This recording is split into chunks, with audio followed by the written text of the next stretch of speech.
This is Castle 1. Race officer speaking. Lane line is on boundary up ahead, 35 seconds out. A bit lower and faster here. That's a good one, Jimmy. Still gaining on the lane line there. We're looking at 10.5, 42. Matching him on the boundary, yeah, copy.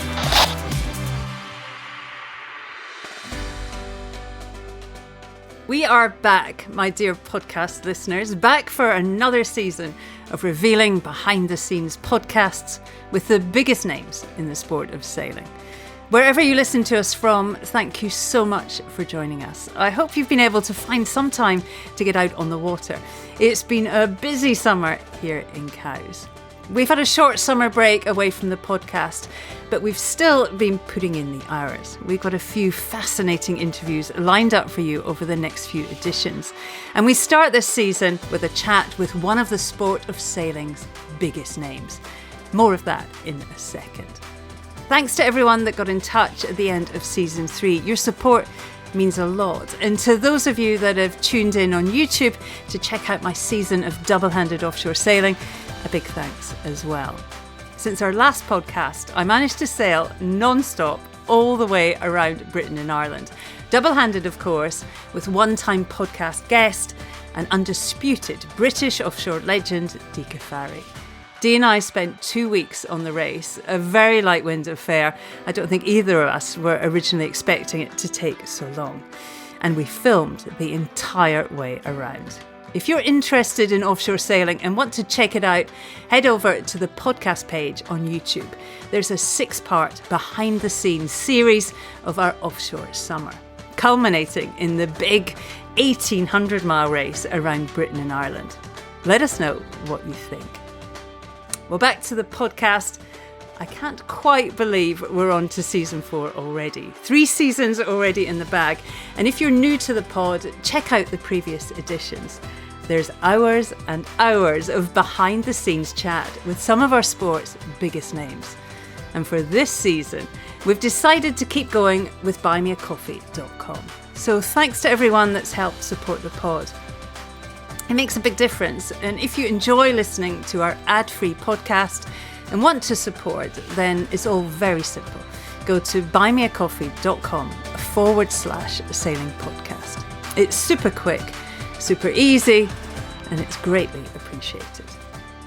Right, back to this month's guest. And we're starting this edition on a very special anniversary.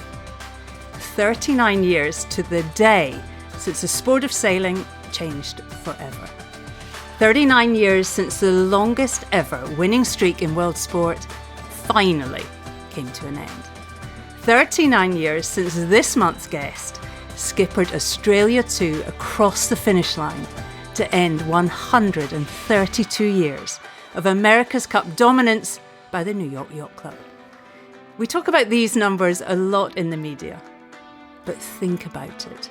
132 years in sport is phenomenal. The statistics around the Cup are quite astonishing. And it wasn't until 1983 that a challenging syndicate managed to wrestle the trophy away from New York and change the face of international sailing. At the helm, a 36-year-old John Bertrand, by then an Olympic bronze medalist in the Finn class, competing in his 4th America's Cup and sailing the famed Australia 2 for Aussie property tycoon Alan Bond. It was a landmark moment, not just in sailing, but in global sport. And a moment that opened up the world of the America's Cup to a whole host of competition-hungry nations, buoyed by the fact that finally, winning this elusive cup was an achievable feat. We talked to John earlier this summer. England was enjoying a hot spell, and John was over from Australia, staying deep in the idyllic East Sussex countryside with his wife Rasa. You can hear the evidence of the British summer outside, as John and I take a wonderful stroll down a memory lane, absolutely bristling with sailing folklore. I hope you enjoy the time I spent with John Bertrand.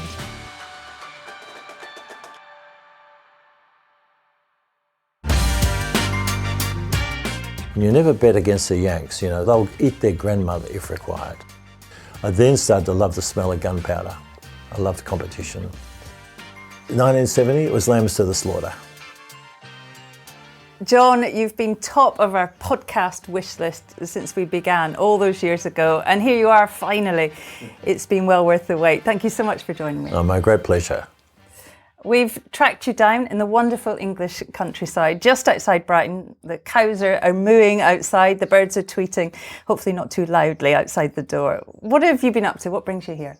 Well, our family, our son and daughter-in-law and granddaughters, that's our number one priority. And then in addition to that, we met up with some great friends. We hooked up to at the Mercedes F1 headquarters with Ben Ainsley, and he showed us around what they're doing with Ineos. Fascinating stuff. Mercedes F1 employ 3,000 people up there.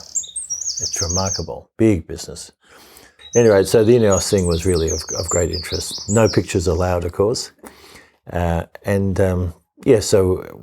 We've been having a beautiful time here in the UK, and also we initially came across as I'm captain of Team Australia for the Star Sailors League Gold Cup.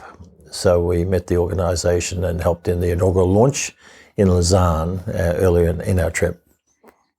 Well, I saw you and Rasa there just a couple of weeks ago in Switzerland. I mean, it was incredible, wasn't it? In the Olympic Museum, and there you were on stage in a panel of sailing royalty. But it was different, John, when you stood up and spoke. I mean, the whole room hung on your every word. The voice of experience, yet still a very fresh perspective.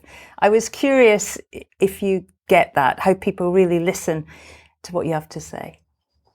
Well, I'm not a professional sailor. You know, I never have been, even though there's Olympic program and America's Cup all consuming. But in, you know, my era, there was no money there, so it was amateur.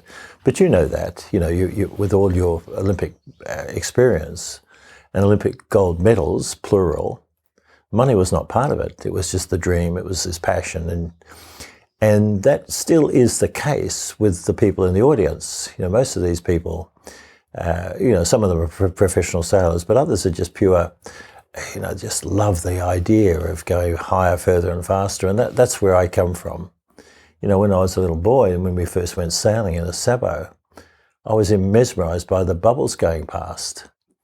And it still is of great interest to me, even though, sailing on different boats. The concept of no sound other than wind-driven, vehicles.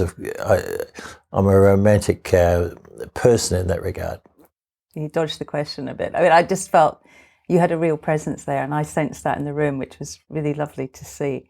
I mean, how important is sailing still in your life? You're Etchells racing, I guess, and still loving it. I love it, yes. It's my passion. The Etchells is, pure one design racing. And it's, in Australia, we race against the best operators in the country.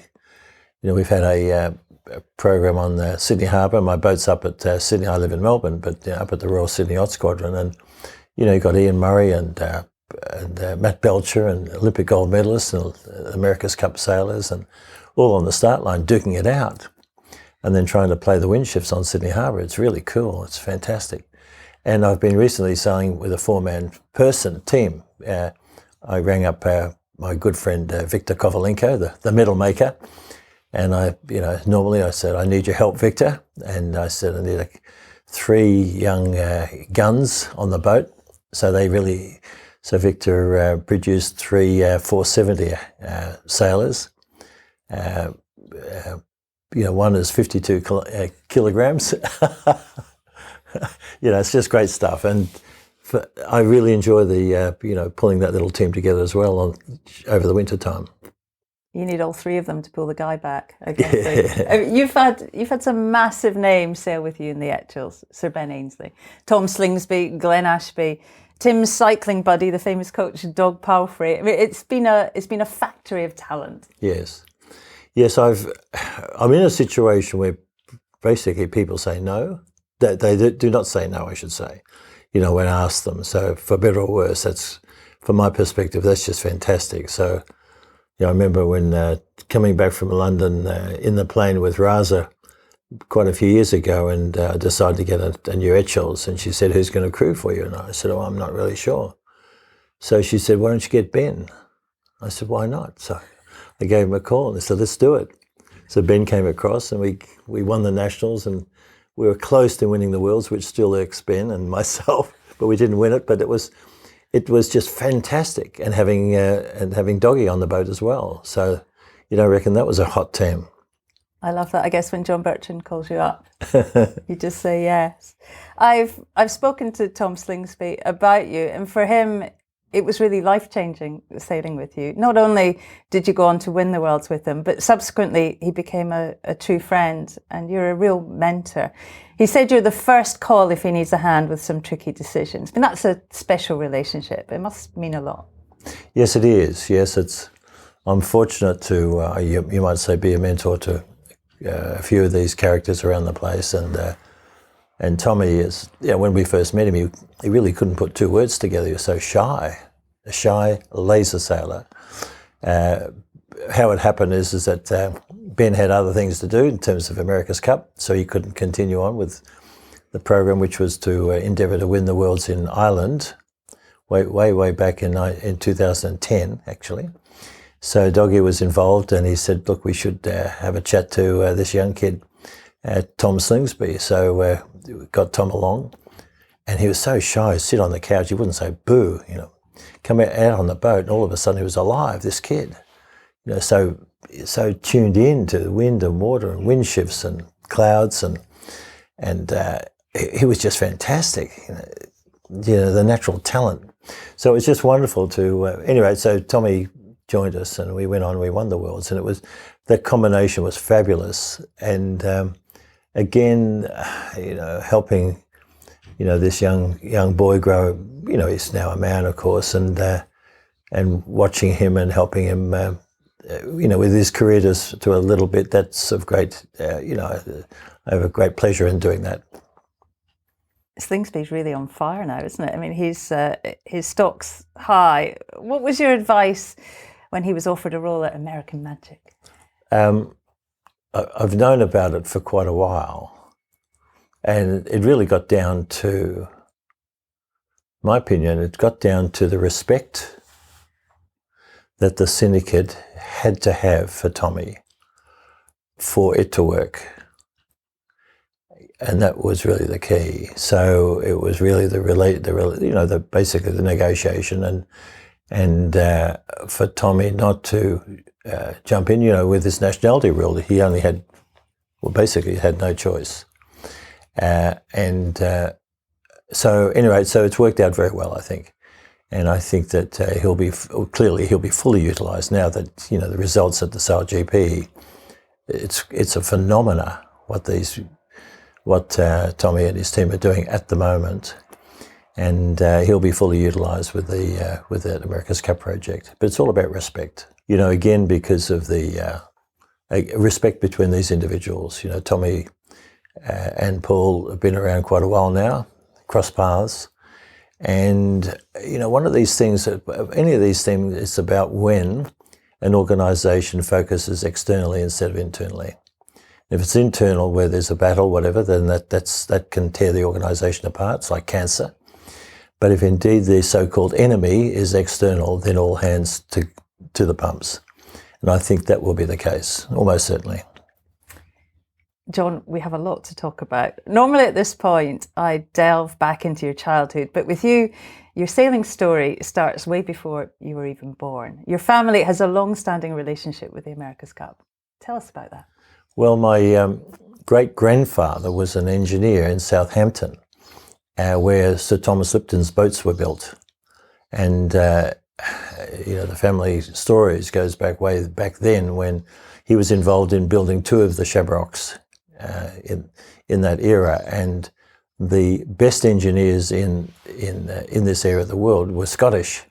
So the Scottish engineers used to work on this project, typically 9 months to build, and then some of them stayed at my great-grandfather and great-grandmother's home in Southampton. So it goes back a long way. You might say blood, has flowed a long time from that era. And of course, 5 America's Cups, Sir Thomas never won it. He certainly spread his tea empire into the United States, but so the America's Cup's been part of our family history for a long time. Not that when I was a little boy was it of great interest, but when I look back, it's still part and parcel of, I guess, of who I am. How much did you know about the Cup growing up? It was one of those things where my first real interest was when Gretel 1 surfed past Weatherly way back, and I was listening as a little boy on the wireless, called the radio now, in Newport, Rhode Island, and that would have been 1962. That's when John F. Kennedy was President of the United States, and Jackie, the whole thing. And they were carrying a Ted Hood spinnaker, which was later banned by the Americans. But Jock Starrick, who then became Australian of the Year, based on that. Isn't that extraordinary? Wow. Yeah. That's a good story, good times. Your book's called Born to Win, and I was wondering if that was why, because you have this extraordinary legacy in the Cup. That's right, yes. Well, when I wrote the book, and I'm really happy I did, because it was a purge for me. Everyone has their own story of doing stuff, okay, and certainly myself with the Australia to America's Cup project. So in hindsight, it was good to get it out on paper, and then I could get on with my life. But the original title was To Take You Home, from within Jonathan Livingston's Seagull. There's this passage there to take you home. And when the publishers in America saw it, they said, well, it's not a pick-me-up title. There's something like, I don't know what the numbers are, a couple of thousand books released every day in America, and it's all about a pick-me-up title. And they said, what's different about this guy? This is in New York. And they, within the book, we talk about my great-grandfather and said, well, Born to Win. It's all about Born to Win. I struggled with the title, I must say, because in Australia we have this tall poppy syndrome about, cutting people down if they look like they've got too big a head. But then I thought one of the things that holds our country back, Australia, is this whole issue of not, standing up and being proud of success, and unlike American, because we lived in the US for quite a while, I went to MIT and did a whole lot of stuff with Rasa, and the Americans are high fives. And you never bet against the Yanks. The Yanks are highly competitive people. They'll eat their grandmother if required. That's how I explain it to people in Australia. And it's one of the things that I think holds our potential back is this, laid back, it's a beautiful thing. So I thought, well, look, in my position of, being the skipper of the America's Cup winning boat, if anyone can help change a culture, then I can in this situation. So we said, let's do it. Born to Win. And that's the title of the book. As it turns out, it's the biggest selling autobiography ever in Australia.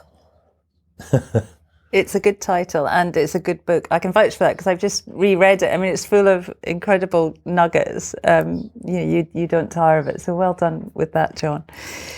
You grew up on the beach on the glorious Port Phillip Bay, just to the south of Melbourne. I mean, it would have been pretty hard to avoid messing about on the water. What kind of sailing upbringing did you have? How competitive was the young JB? Well, it wasn't. I used to get nervous in competition, as I did when I was at school with track and field and whatever. So we just used to muck around in the sabo, my brother and I, sailing up and down the beach. We had no coaching, and that was, we're talking about a long time ago. So we just learnt to sail, and the concept of tacking into the wind was a strange phenomena because we just reach up and down. We had sea breezes at Chelsea, the breeze that comes straight inshore. And Mum would wade out, my mother would wade out in the water at lunchtime, and we'd sail past and she'd have a wrap lunch for us. And we'd continue on. We wouldn't even stop, and then wave a blanket in the late afternoon. It was time to come for dinner. We'd come in.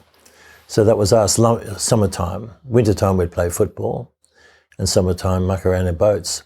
So I really have never had any coaching. It's kind of interesting. Not totally. America's Cup, where Mike Fletcher was involved, but primarily all the racing I've done, again, is pre this super competitive environment. And I think it's also, Shirley, one of the reasons why I still love the sport, because I haven't been burnt out in this whole process. One of the biggest challenges, and we know that, is overcoaching of kids compared to just loving what they're doing. There's a lot to be said for self-coaching. I think you definitely got a point there. Well, when did you know then, John, that you were quite good, and how did you approach it? What kind of approach did you have? Well, I started to then become interested in this competition, and then started to win races, including the Sabo Championships, and then got into what we call Vaucluse Junior, which is kind of an almost extinct class in Australia now, certainly worldwide. And they're twin hiking board boats, 12 feet long, and they could go upwind against the Flying Dutchman in 20 knots of breeze, even though they're 12 feet, with 2 kids on them. We'd plane upwind and plane downhill. The wave very, very light, that made out of 3-ply, and won the national junior championships there. Went on to win the national, which is the highest performance dinghy, was lightweight Sharpie, a little bit like a Flying Dutchman, and won the national junior and then senior championships and that. So I just love this. I then started to love the smell of gunpowder. I loved competition. And that took us into the world of the America's Cup and then Olympic sailing in the fin class. So that's a story of passion, Shirley. Concept of money, being a professional sailor, it was not available, nor was it of interest to me relative to just loving what I was doing. I love the way the Australians design a boat for small children that's faster than the Flying Dutchman. I mean, only the Aussies. It would never happen in the UK. And 12 feet long. Yeah.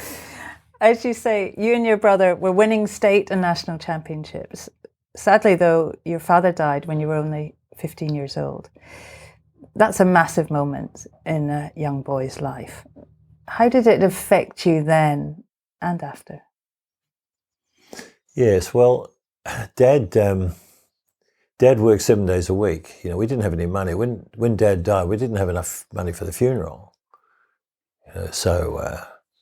And then Mum had 2 kids at high school, Mordialloc Chelsea High School, myself. My brother's 2 years, 9 months older, so he's 3 years ahead.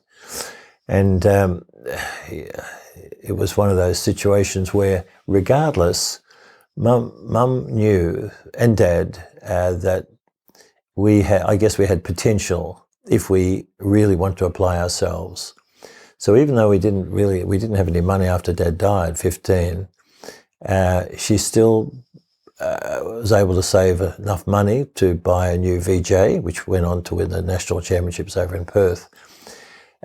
So it's one of these things where, a dedicated parent in this case, and parents when Dad was around, just helped us out if indeed the passion was there. It wasn't easy come, easy go. We'd make all our fittings, for example, down the back shed with Dad. So all the pulleys, that sort of thing.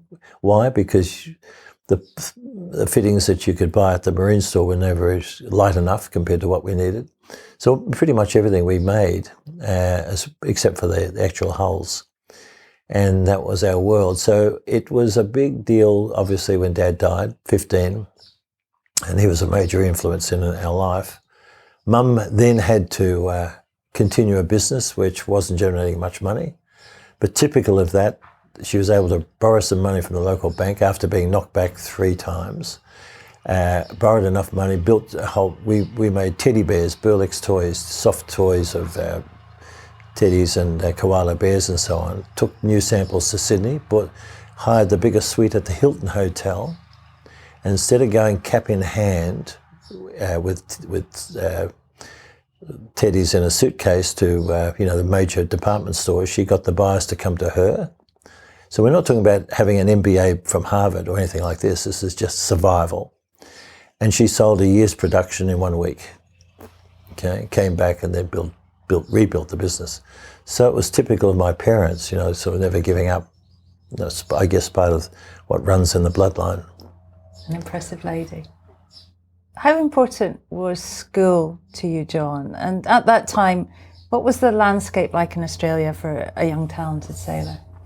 Well, again, school was not that interesting for me. It was kind of a bridge between when I could go sailing as is normally the case. However, I did graduate with enough marks from Mordialloc High School to get a scholarship. I had to do that to get to university, and got to Monash University, and I met a man who changed my life, a man called Professor Bill Melbourne, who was in charge of aeronautics at Monash University. And he in turn was a consultant to the Dame Patty 1967 America's Cup Challenge, Dame Patty.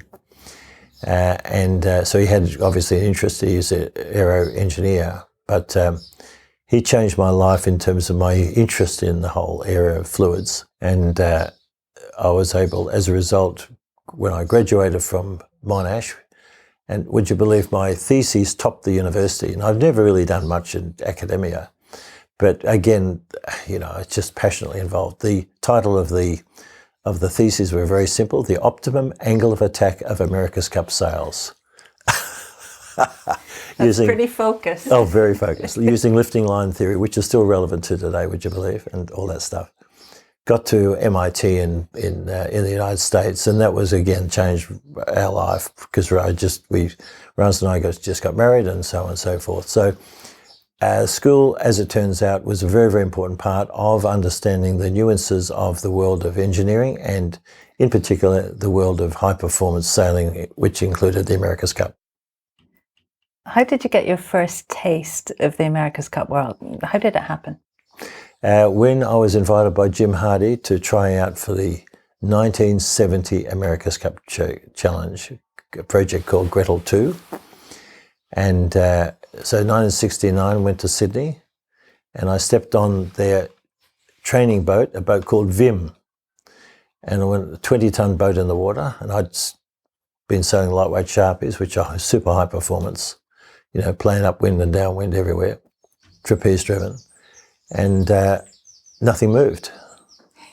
I went from one side of the boat to nothing, and the other, just nothing moved. I couldn't believe it, this lead mine, this thing sitting in the water. But at any rate, Jim asked me to be involved in that team, which we did, went to Newport. Raz and I were just married, and that was the start of our America's Cup. So that was 1970, then 74, 80, and then 83, yeah. We'll go back to Newport 1970. You're port trimmer on Sir Frank Packer's Gretel 2, as you say. I mean, what are your memories of all that, the campaign and being a challenger in Newport, where the Americans owned the Cup? Yeah, well, first of all, Sir Frank Packer was a tough old bastard. He was the middleweight boxing champion of Australia during the Depression.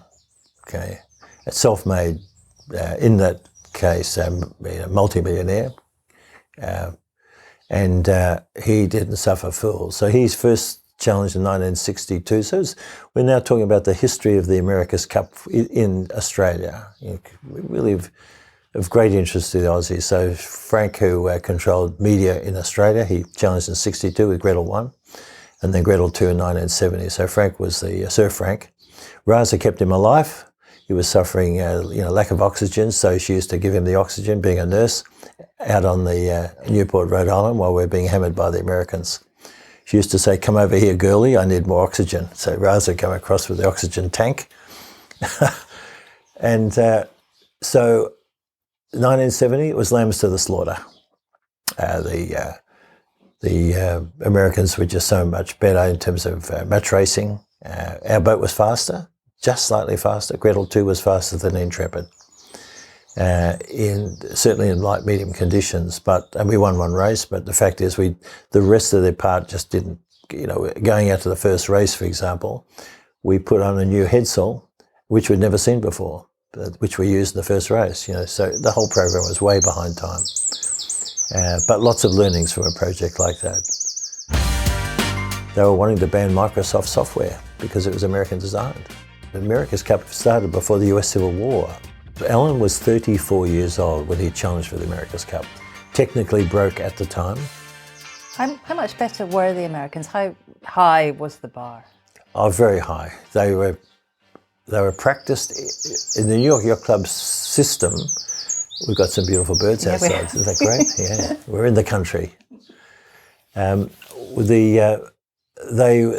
selection process, the New York Yacht Club, multiple races, multiple teams, and they were slick in every area, and they strutted their stuff. You know, the sense of not entitlement, but not far off it.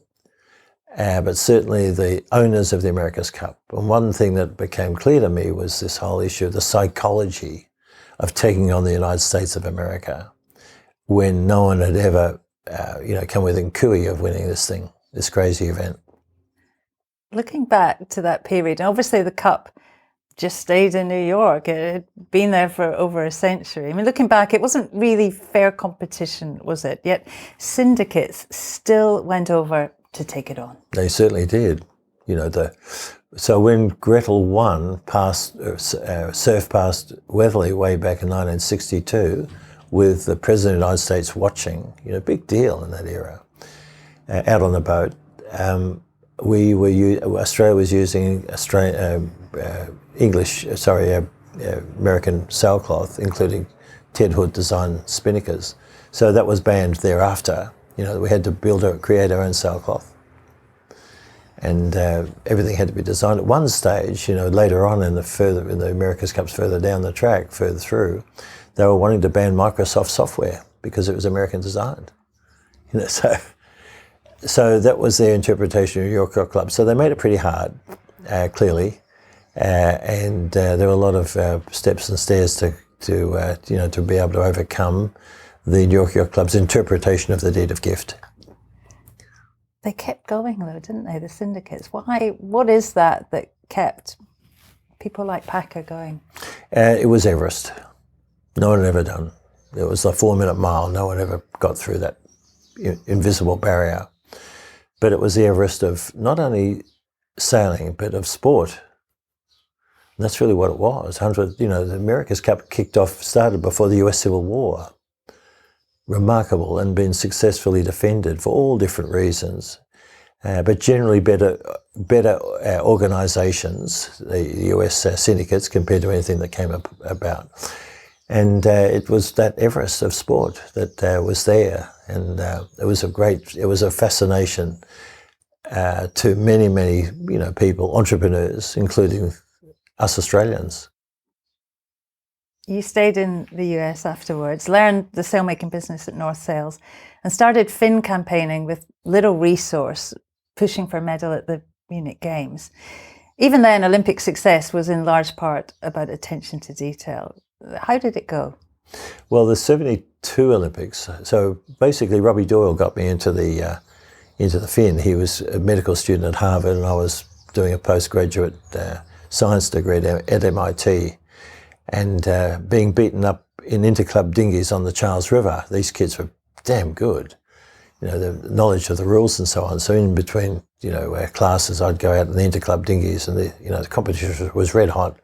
And also I was with a guy called Jerry Milgram, who was a key designer for the America Cube project for 92 for Bill Koch. You know, what a character Bill is, my God. Crazy, absolutely crazy, man. Wonderful, interesting people we're talking about. But so Robbie suggested that we go to the World Championships in Toronto in the fin whilst we're at university, and I borrowed a MIT fin with sail and so on, and was able to get 7th in the Gold Cup, 120 boats. So that was the start of the whole Olympic dream. So I was able to fast track my my Master of Science at MIT. With Jerry, who was my overall founding professor, you might say, get back to Australia, won the trials, and competed in the 72 Olympics in Kiel, in Germany, won the leather medal. I remember walking down the great George Bruder. Now, some people would remember Bruder, but he was just remarkable. He was a professor at one of the universities in Brazil. They called him the professor, and he was multiple Gold Cup winner in both the fin and the starboat. And he was then a Gold Cup winner in 72 in both classes, I believe, certainly the fin. He chose the star for the 72 Olympics. He basically finished 4th, and I finished 4th. We walked arm in arm down towards the dais area to be part of the crowd. And he said, John, you realise we've just won the leather medal. I'll never forget that. You know, my God. And it's true. It's worse than last. It's, you know, other than mum and the kids, nobody cares. Get up on that podium, it's a different world. I checked the points. I mean, it was really close, wasn't it, between you and silver and bronze? And I've been there too. And I think back, I can still sort of well up about it. It affected me hugely. Huge. It's a tough spot. It certainly is. And you know, all the if-onlys of, you know, one race, the racing was actually abandoned, not enough wind, a little bit of current against us, and I got within 15 metres of the finishing line. In hindsight, it could have been a silver. You know, all of those if-onlys, but that's all part of the sport, isn't it? There's been a lot of great sailors finish fourth at the Olympics. I remember Tom Slingsby saying on the podcast, you know, always fear the guy who finished fourth the time before. And, that's right. And certainly that was me. It was a catalyst to better things. Yes. At this point in your career then, the Australian businessman Alan Bond, I mean, literally exploded onto the scene. What are your memories of meeting that great character? Well, put it in context. Alan was 34 years old when he challenged for the America's Cup. Technically broke at the time. He was a property developer. And unless you're close on bankruptcy, you're not trying within the world of property. Out of West Australia, out of the Wild West. And he challenged for this crazy thing called the America's Cup and had, in reality, not much knowledge of what he was talking about. But it was an Everest. And his close confidant was Ben Lexon. And Ben said, we've got to do this thing. And so, for better or worse, Bondi was in, unbelievable. And a swashbuckling entrepreneur out of Perth, Western Australia. One thing that Alan, so why did he do it? To be recognised, to be respected. We get back to this word respect. It's very interesting. He could not get a meeting in Wall Street. Alan Bond from Western Australia, from Perth, who cares? And so in hindsight, his business model was to gain the influence to be able to do global deals. I think that's, you know, when you look back on it, because there's no other reason. It's because, and the probability of winning the America's Cup was 1,000 to 1 against or whatever. Who knows? Because no one had ever done it. But anyway, he got involved. And I came back. I graduated from MIT, competed in the 72 Olympics. Benny asked me to be one of the assistant designers with that project. So I was responsible for everything from the deck up.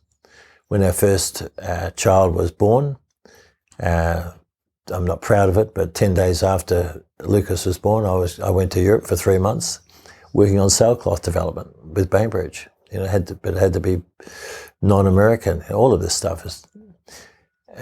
Anyway, so we went across to Newport, got blown out of the water. Our boat wasn't quick enough, as it turns out. The crew was pretty good, but again, it was part of the learning curve. And so we had some really interesting people in that era, and that was 74. But, you know, we're Yanchep Sun City, home of the America's Cup. Some of the stories for Bondi, he bought 15 kilometres of beach, surf beach north of Perth called Yanchep, painted some of the sandhills green, better for the brochures for the British immigrants coming out to Western Australia. I can say that now because Bondi has passed on. But all of these things, you know, it's just part and parcel. How believable was it? I mean, you've been well beaten in Newport before. You had a sense of what was involved. Was there a moment you thought, he's all bluster? Well, after 74, I said, no, never again. Amateur hour. It was, you know, totally different to an Olympic campaign. And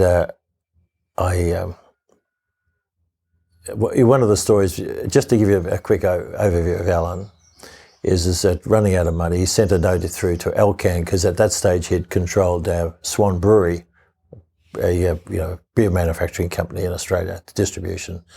And Elcan were the suppliers of primarily the majority of aluminium cans. So he sent a note to the CEO. He said, "Dear Harry, I'd like you to become a proud sponsor of our America's Cup Challenge." And Harry then thought he needed this like a hole in the head, but anyway, continued on.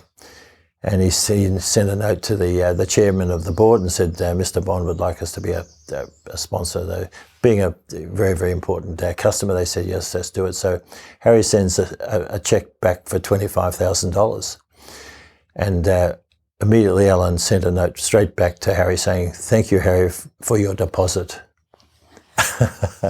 So that's how these projects were funded, that leverage point. It's beautiful.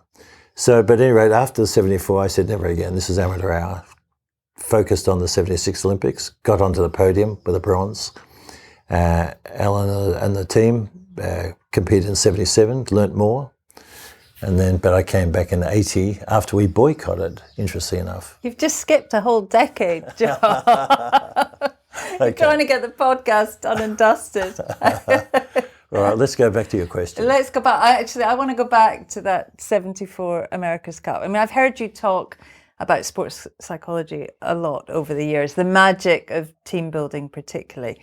It's a pretty modern phenomenon in sport. But back then, how important was that in that team? And what did you learn from that experience? Yeah, well, the turning point for me was the 76 Olympics in Montreal, where it became, and Joachim Schumann won the gold. Russia was second, Australia and myself was third in the Finn. And it became clear to me probably 3 or 4 months after that Olympiade that it was just as easy for me to have won the Olympic gold as it was the bronze. It became very clear. The difference was decision-making under extreme pressure. It had nothing to do with my physical preparation or technical preparation. I was fast, it wasn't an issue. It was my ability, and I remember Joachim being very close to me in one of the races, probably a metre behind, surfing down towards the leeward mark. And I looked back and I made a decision, which I, in hindsight, should not have. And I skipped out one step between going from 1-to-1 purchase off the Finn mainsail to off the ratchet block. Mainsail went out, flipped backwards, finished the race in whatever it was, but in hindsight it could have been the gold medal just there, but there are other reasons. But that was a decision under extreme pressure. So, and I remember watching the East Germans, which was Joachim, with a whole bunch of people around him, and he was very calm, really calm. And this kid came, he was only 19 years old, I think, at the time, and no one had ever really seen him before. He came out of the Eastern Bloc. But he didn't seem to be nervous at all. And it became clear to me there was a lot of stuff going on here. And that's really when I started to get involved with this whole idea of the stuff between the ears, not the physical preparation. Because you've got to do the physical preparation you've got to do to play the game, as you well know. But then ultimately it becomes down to decision making. So I felt that if I ever had a chance again, I'm going to be heavily involved in how to become mentally tougher under extreme pressure, with being on the world stage. And that was the start of my journey on this whole world of sports psychology. What did you learn at that moment about John Bertrand as sportsman? I learned that if I was mentally tougher, I could have been much more successful. It was very simple. So, John, back from the Olympics bronze medal, as you said, in Montreal, you declined Bondi's offer of another cup. Why, and how did that conversation go? Well, Alan asked me, yes, to be involved, but I was then focused on the 80 Olympics in the soling class, and one selection. And the pre-Olympics in Tallinn the year before, 79, it was second, pretty close to first. So we're a pretty hot team, and my dream was to win the Olympic gold. That was really the key, having got on the podium, thank God, in 76. The difference between fourth and being on the podium is just like night and day, and I'm very proud of that medal. We didn't have no coaching, no money, no nothing, Australia. That's when the Australian Institute of Sport was set up, which is a game changer for sport in Australia after the 76 Olympics, because my medal was only one of 4 medals in total that the Australian Olympic team had won, including track and field and swimming. So Alan asked me to be involved, and I was totally focused. And in fact, he helped me with some sponsorship for the soling program, so good on him. anyway, this country called Russia invaded Afghanistan, and some Australian federations boycotted, others didn't. Certainly sailing did, and so the boat went, but we never went. Alan then called me and said, "We need you over here to Newport. Can you come?" This is halfway through the campaign, and I said, "Well, let's do it." And Raza and myself and the kids, we went across, and got involved in the Australia Won 1980 campaign. We'll talk about that in a second, but I want to come back to those 1980 games. You know, how hard was it then when you look back now? Like many sailors around the world, it must have felt like it was your time. I mean, you knew how to put it together. You were one of the favourites for gold.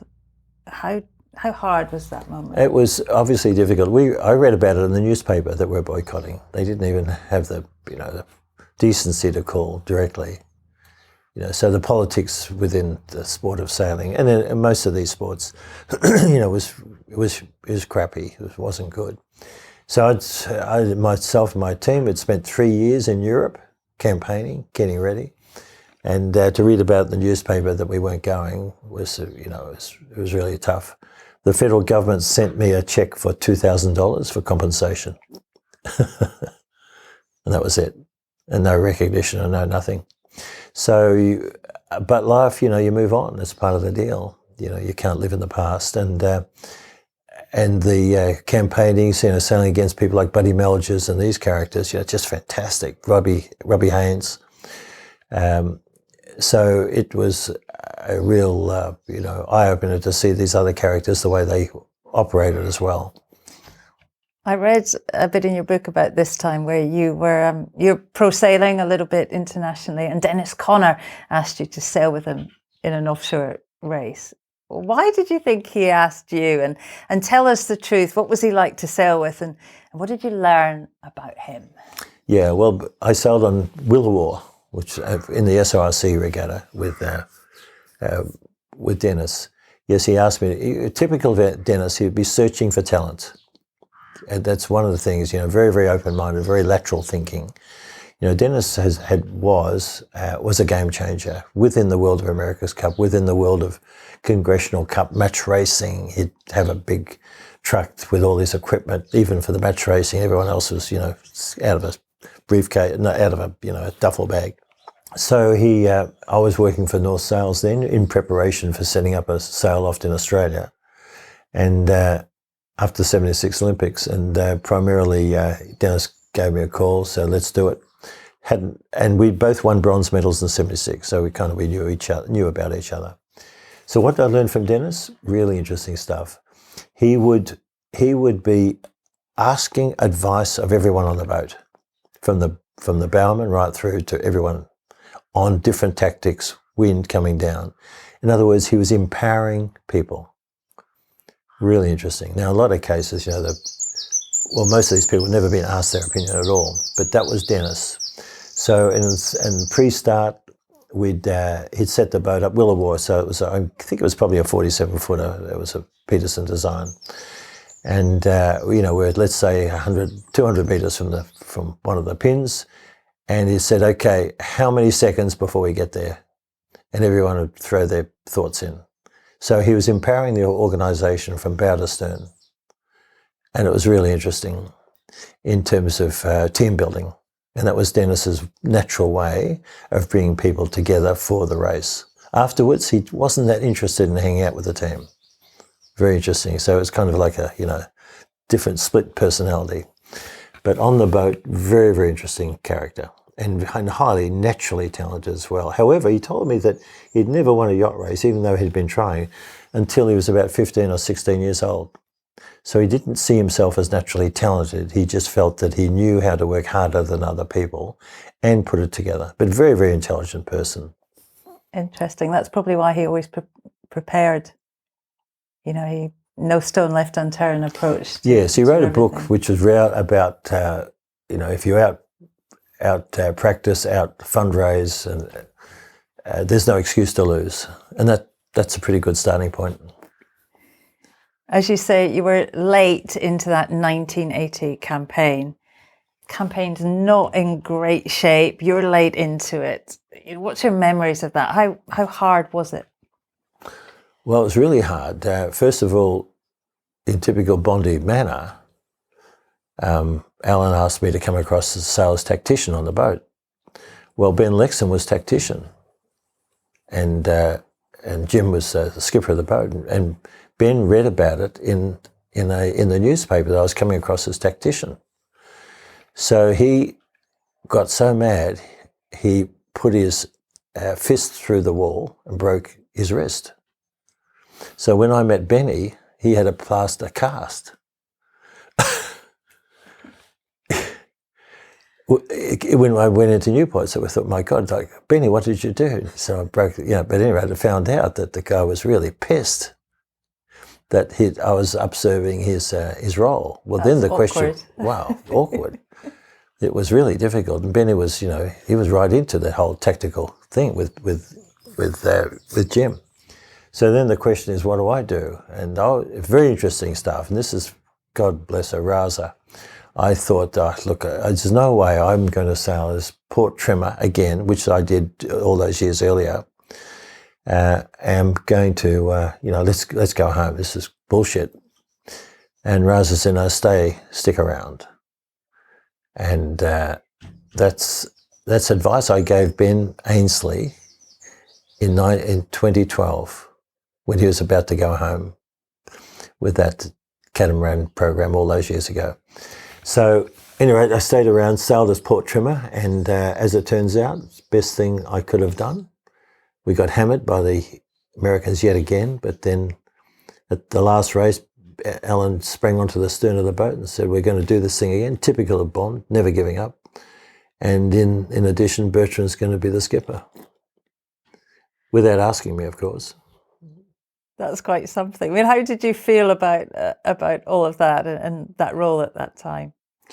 Well, the role, I just did as best I could, but I felt that we're intimidated at the starts. And I remember at the Armoury, which was the press centre, at one of the preliminary press conferences, and there was Jim Hardy and Dennis Conner up on stage.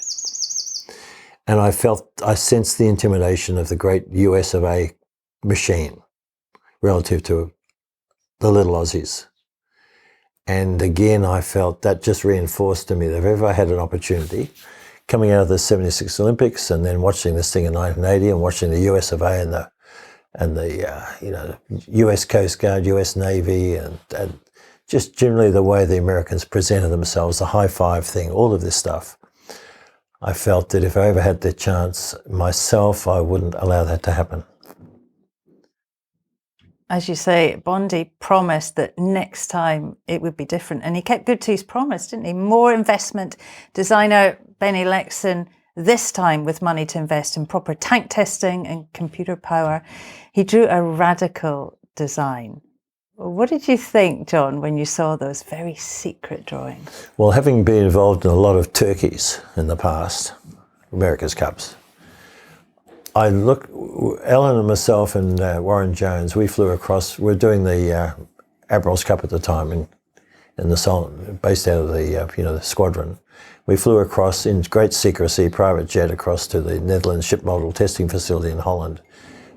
We flew into a military airport. It was wild stuff, and then, literally black windowed cars, and went to this. Anyway, Benny was there, and he'd been working on keel development for probably 6 or 7 months with no real development, no real progress. But anyway, working with Fokker Friendship design engineers, he basically developed the whole wing keel scenario, but in collaboration with these people who were working on very high speed torpedo development using winglets, which was then a secret word.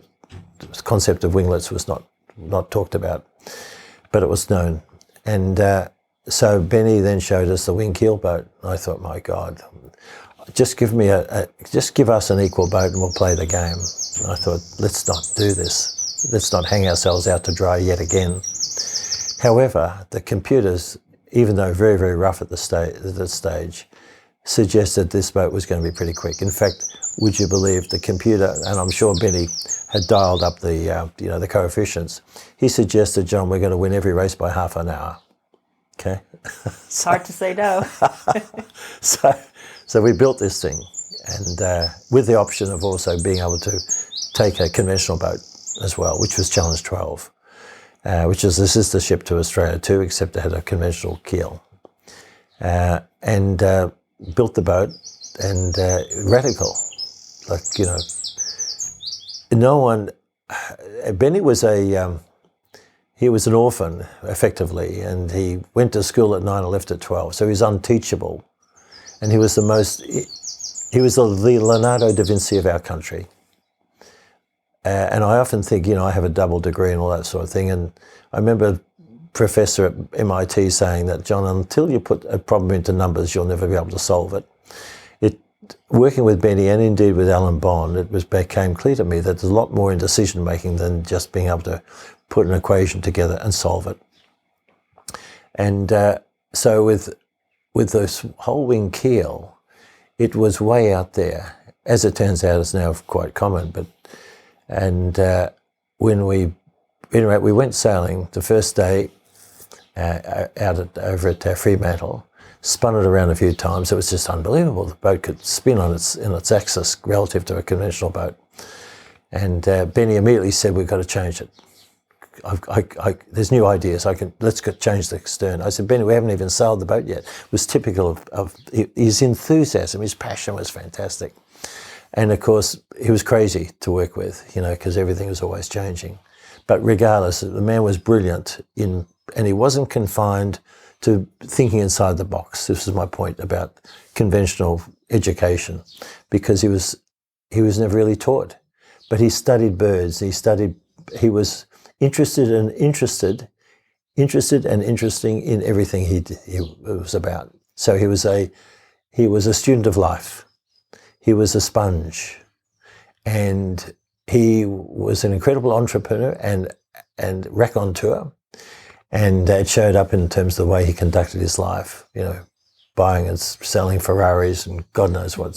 Slept on our floor many times, you know, all of this stuff is, you know, he was the godfather of our eldest son, Lucas. But bottom line is that we went sailing for the first time, Fremantle, and there was no difference upwind. We had identical sails with Challenge 12 with our pace yacht. And then downhill, Challenge 12 just sailed away from us. And we thought, oh my God, so just a nil for work. So we had another world, so we had to solve that. And that was of great concern. And it took us a long while to figure out how we could get that boat to be competitive downwind. That boat, of course, was Australia 2, one of the most iconic yachts ever to sail around an America's Cup racetrack. And that's where we're going to leave this edition, as John and his team of Aussies prepare to wrestle the America's Cup away from its permanent home in the New York Yacht Club. I probably don't have to tell you, but part 2 of this edition is about as exciting as it gets. John talks us through his memories of the 25th America's Cup and what it meant back home in Australia when the final race was over. To John for his time, a big, big thank you. As I said to John at the start of this podcast, he really is one of our sport's great communicators. And to share his memories with you all, well, it's an absolute privilege. So John and his wife Rasa, many thanks for entertaining us. If you've enjoyed what you've heard and you'd like to support the podcast, please do head over to buymeacoffee.com/sailing podcast. We work hard to bring you a real quality, ad-free listen. It takes a lot of time and planning, so it's lovely to have your support. Many, many thanks for that. And thanks too to the untiring enthusiasm and energy of the very wonderful Tim at Vertigo Films for producing these podcasts. Tim, also on behalf of our listeners, thank you. Until next time, thank you so much for listening. Have fun on the water and sail safe, everyone.